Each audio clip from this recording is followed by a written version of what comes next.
Mungo is a supplier of seaweed products and abalone and sea cucumber products as well. So it started basically because my mom is an abalone farmer, and as a teenager I would go and help her get seaweed to feed the abalone, and eventually I realized, why should the abalone be eating all the nice seaweed, and we should try experimenting with it ourselves. So I slowly started kind of experimenting with different types of seaweed, with the kelp and the sea spaghetti, sea lettuce, dillis. Like there's so many different varieties that all had their own individual taste and texture that were interesting to cook with.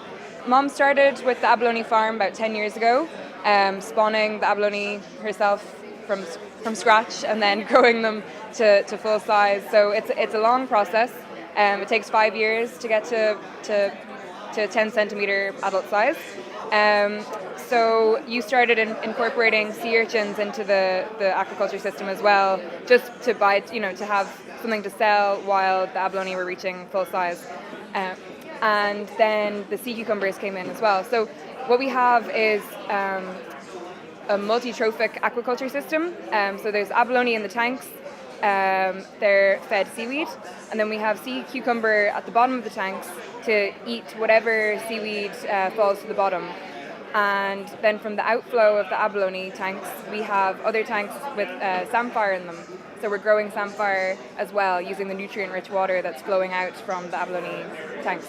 And then we're also trying to develop a sea lettuce tank. So we're using the same outflow to enhance the growth of sea lettuce that's harvested from the sea and then grow them bigger on the farm.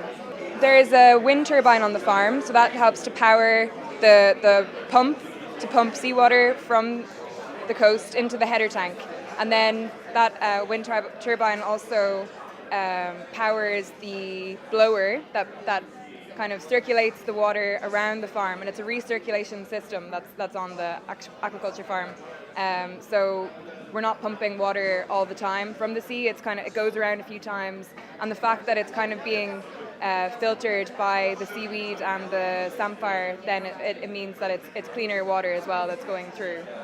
So it's putting Irish food on the map and Galway food on the map at an international level, which is great. And we've met so many interesting chefs and individuals that have come by the stand and really recognize and appreciate what we're trying to achieve by having an integrated integrated aquaculture system.